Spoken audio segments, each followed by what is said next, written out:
안녕하세요. 온토리TV 민수경입니다. 안녕하세요. 약선당 한의원 원장 지승재입니다.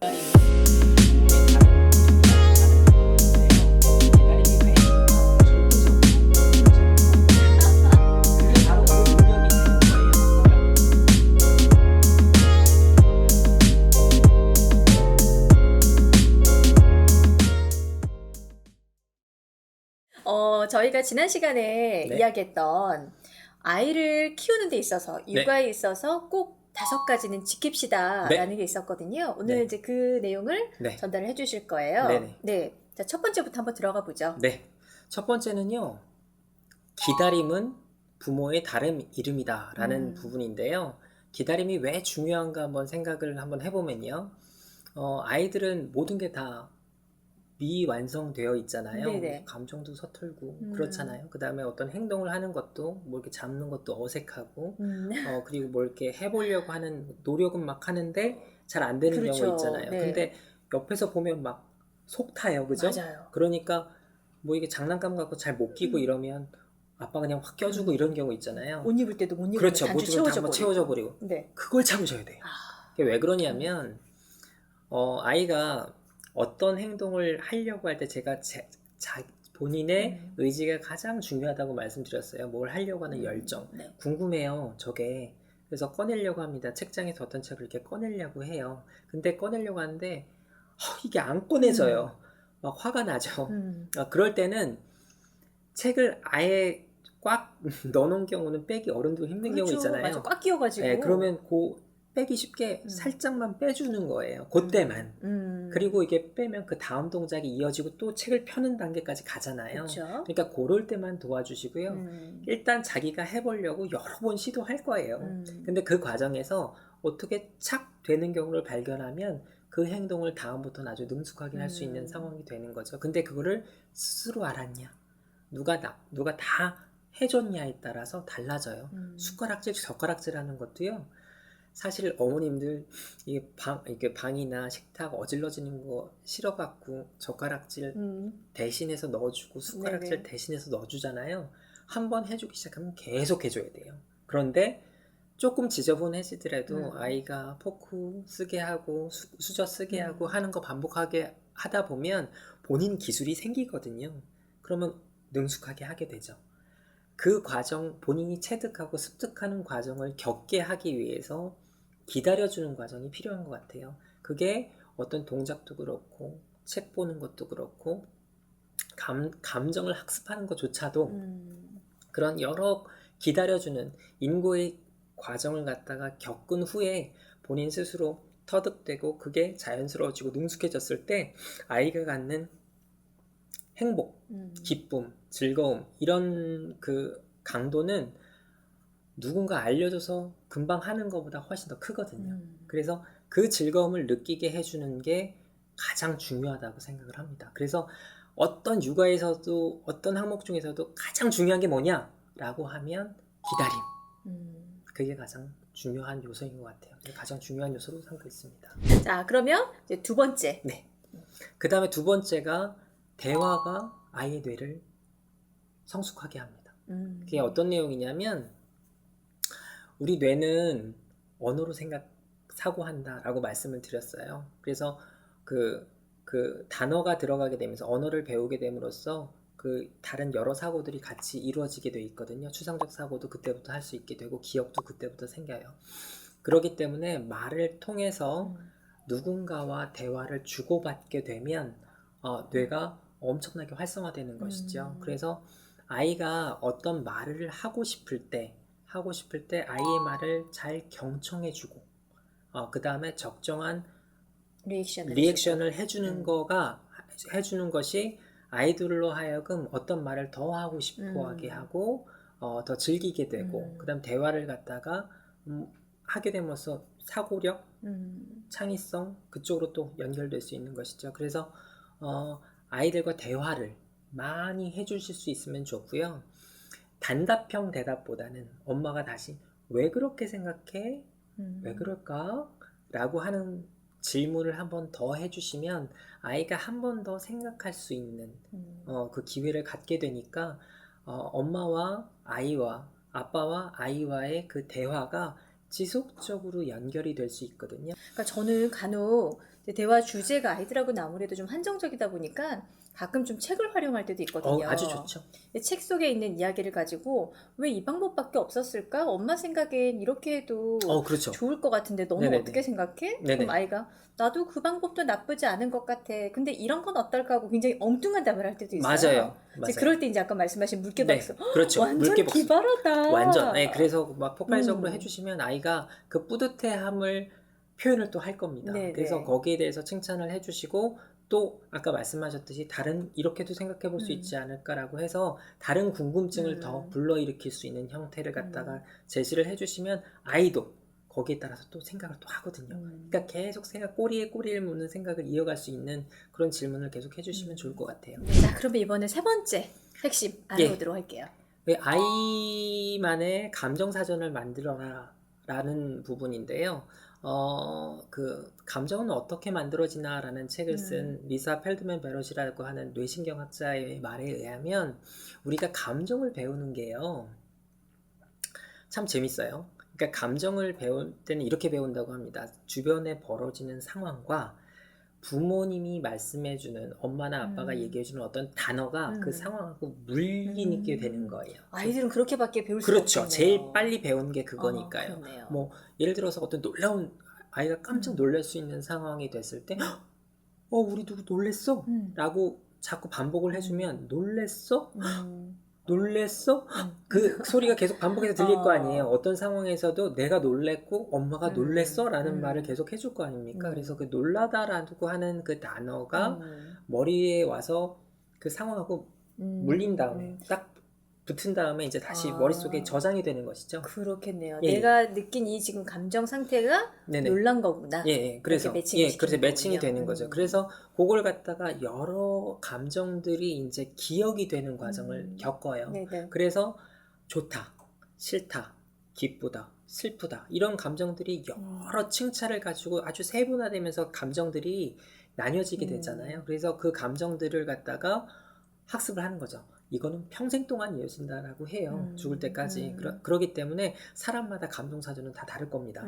어떤 환경에 놓여 있느냐. 그 감정을 충분히 느끼고 생각할 수 있는 어떤 상황이라면 네. 아이들 감정이 풍부해지겠죠. 근데 이게 왜 필요하냐면 타인과의 관계에 있어서 형성하는데 너무너무 중요해요.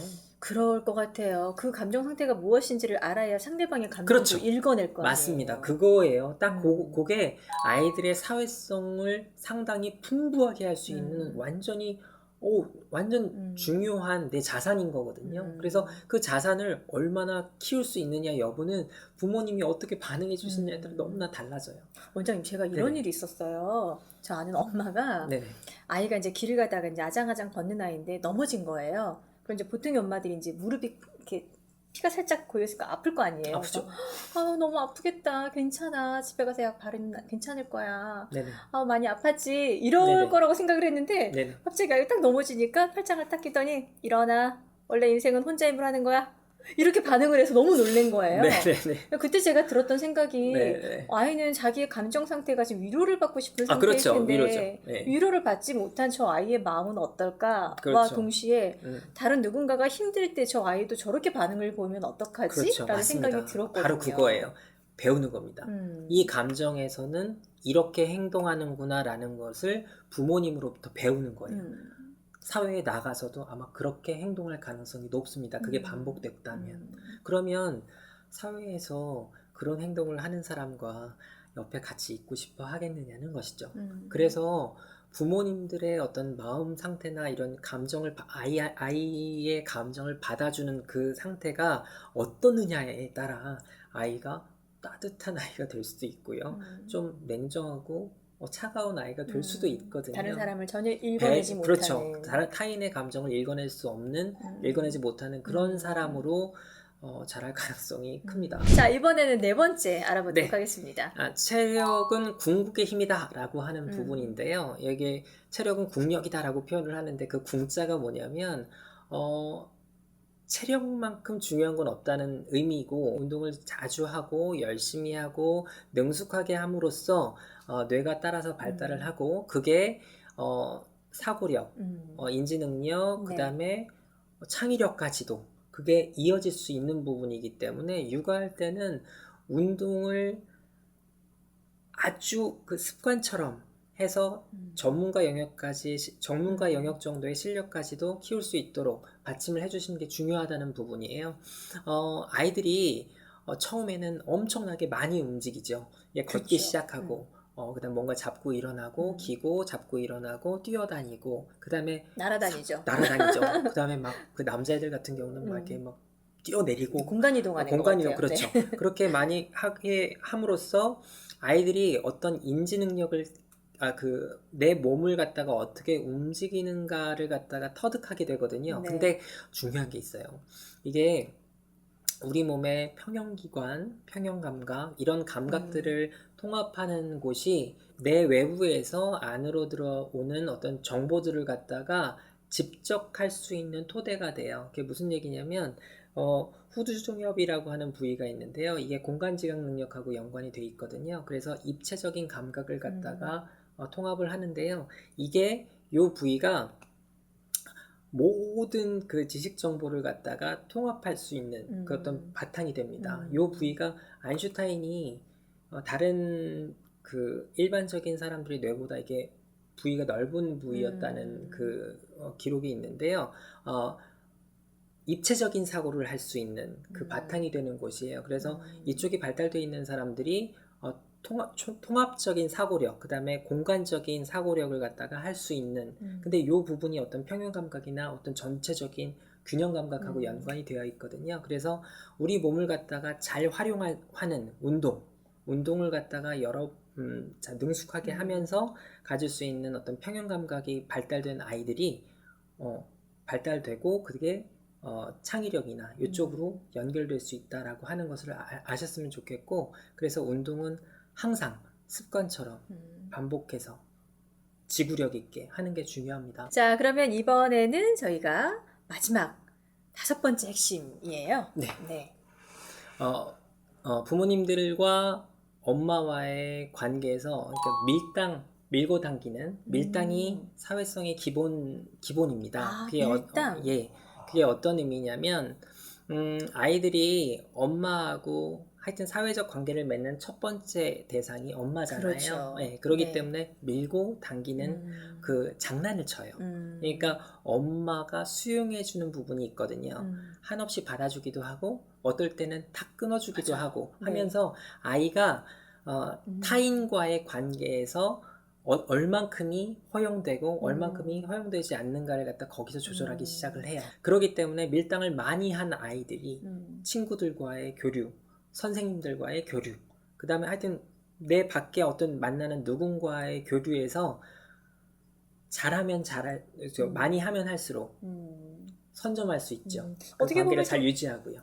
센스 있는 사람이라고 그렇죠, 볼 맞습니다. 수 있을 것 같아요. 네네네. 상황을 읽어내고 내가 그렇죠. 지금은 뒤로 빠질 때, 그렇죠. 먼저 다가설 때 이런 상황에 것들을. 대한 맥락을 파악하는 능력이 아주 좋아지는 것이죠. 그래서 그 사회성을 위해서 엄마의 밀당이 가장 처음부터 시작되어야 되고 끝까지도 잘 유지를 해주셔야 돼요. 그래야 아이들의 사회성이 좋아집니다. 아이들의 사회성은 유치원이나 뭐 학교에서 절대 먼저 형성되는 게 아니에요. 제일 먼저는 엄마와의 관계, 엄마가 아니더라도 제일 양육자, 제일 오랫동안 아이를 보는 누군가와의 관계 속에서 형성됩니다. 부모님들이 하실 수 있는 가장 중요하고 기본적인 능력이 기다림인데요. 아이들의 아주 원석 같은 능력들이 있잖아요. 그 능력들을 폭발적으로 향상시킬 수 있는 가장 중요한 것이 바로 기다림이에요. 거기에는 시간도 들어가고요. 이게 상당한 시간을 기다려 주셔야 되고, 그 다음에 그런 상황을 만들어 주셔야 되거든요. 뭘 잘할 수 있는 상황, 아니면 뭘 갖다 많이 해볼 수 있는 상황, 집중할 수 있는 상황, 그런 상황들을 많이 만들어주고, 마음이 안타깝지만 기다려서 혼자 또 해낼 수 있을 때까지 기다려주시는 그 혼자만의 터득할 수 있는 능력, 혼자 터득할 수 있는 그 능력을 스스로 찾을 수 있을 때까지 기다려주시는 그런 기다림이 가장 육아에서 중요한 부분이라고 생각합니다. 네, 자, 기다리는 부모가 되어야 되겠습니다. 네, 오늘 말씀 잘 들었습니다, 원장님. 네, 감사합니다. 네, 저희는 다음 시간에 인사드리겠습니다. 고맙습니다. 고맙습니다.